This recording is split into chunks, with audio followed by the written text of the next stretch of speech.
Hey Audrey, Hi. where are we going today? We are going to the Colorado History Museum. Sounds pretty cool. Yes. Alright. Just a quick drive from Denver, parking in a local parking garage. We are at the museum.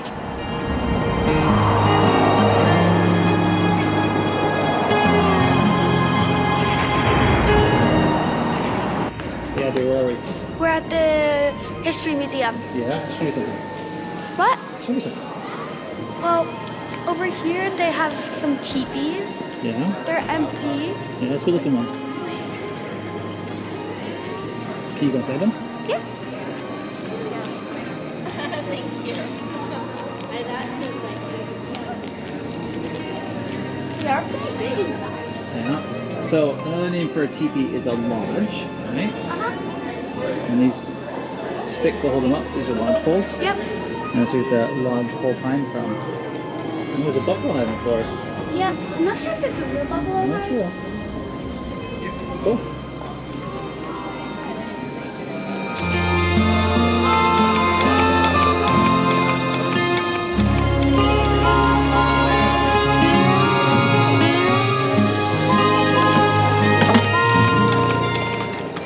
The museum consists of multiple levels with stairs in between each level, showing different aspects of Colorado and Denver history. Girls enjoyed walking and tromping up the stairs, and the views from each level got more and more impressive as you walked around.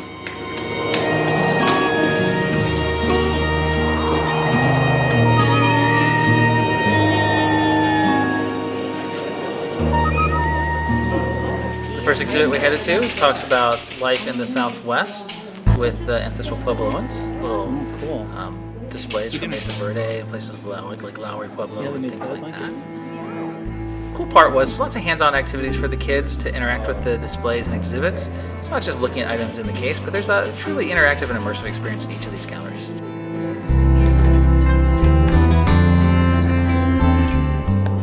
Girls are learning here how we can use tree rings to date various sites, as well as learning how you can decorate pottery with a simple brush. This particular gallery also has a nice little exhibit on the Dust Bowl and how its impact played on settlers and farmers in Colorado, including a house where you get to sit through a simulated dust storm, and it even smells like dust in the house.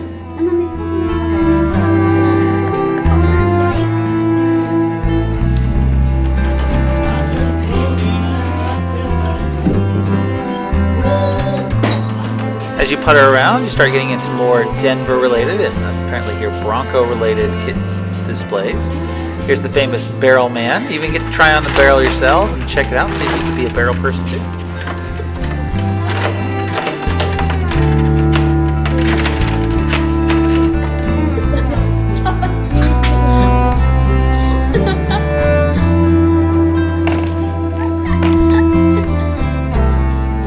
As you peruse the galleries, it gives you more and more local history about Denver, how Denver had some of the first electric cars in the nation there, and as well as, of course, Denver being famous for lots of breweries. There's some famous beers here that are still around. There's Coors, I think there's like Old New Belgium, a couple other ones, but Denver's a beer town.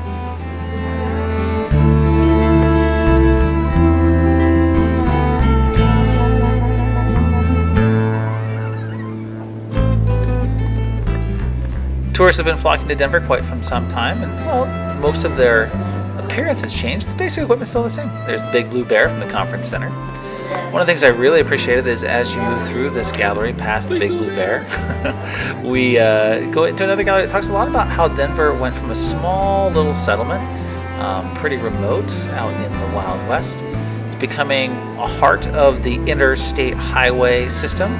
Lots of hotels and motels and clubs and restaurants, and you see some of the matchbooks from all of those businesses that travelers by car would go through if they went through the Denver area on their way out to California.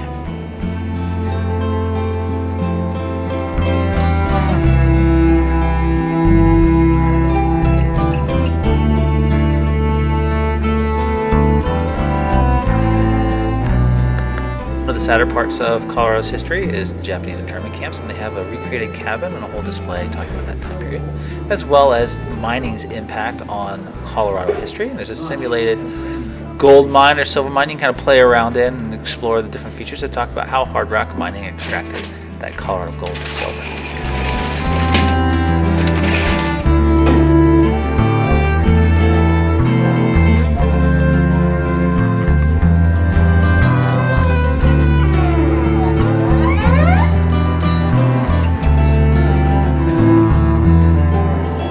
Talks about some of the settlements on the eastern plains. Here's Old Bent's Fort as a display, and talks about how as a trading post people would come in and exchange goods for various things that they needed, and then head back out and collect. And then we headed upstairs again to the next gallery.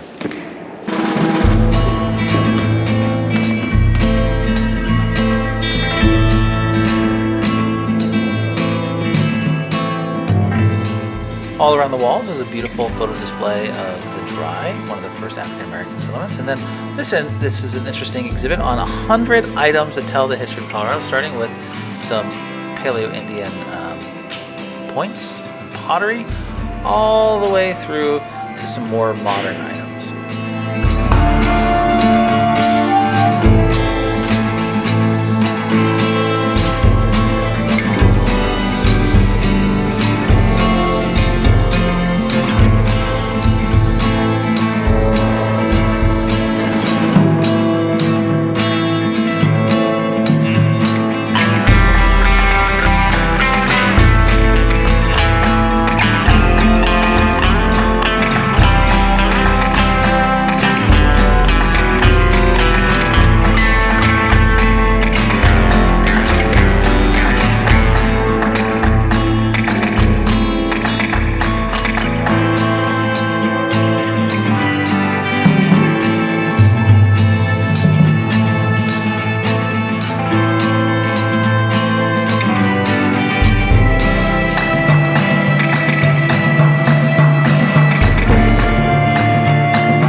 One of my favorites here is John Denver's guitar, as well as some taps from breweries. And here is a surprise. There's Bob Sakata's baseball hat. Bob Sakata was a Japanese American who, after getting out of the internment camps, made quite a name for himself. He's a major farmer in the Brighton area, and in fact, buys school buildings named after him. And of course, there's Crocs, a famous Colorado creation. And there's some beautiful views of Denver from the museum as well. I really appreciate the way the museum tells the story of the Ute peoples and how they've lost so much of their land but have held so tightly onto their culture. And if you ever have a chance to go out to southwestern Colorado, there's an amazing Ute museum outside of Montrose, Colorado that tells their story as well. But the exhibit in the History Museum does a really great job of talking about past and present as well as the future of the Ute peoples.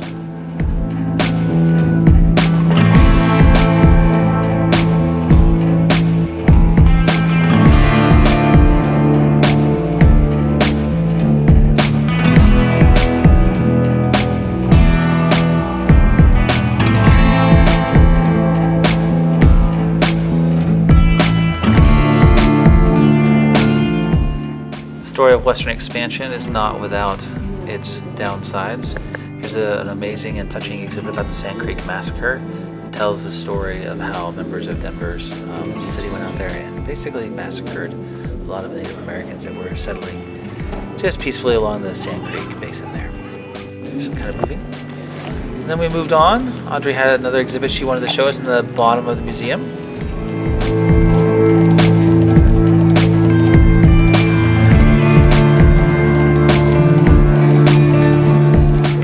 One of the coolest hands-on exhibits in the museum is an entire recreated town.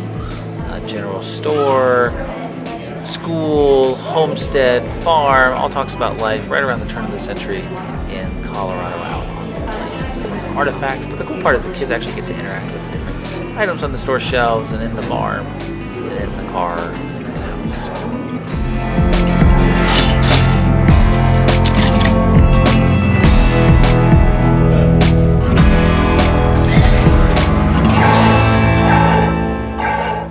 after a lovely day at the museum, looking around that homestead house there, lots of good things to eat, oh, it was time for us to get back in the car and head on back home to Reunion.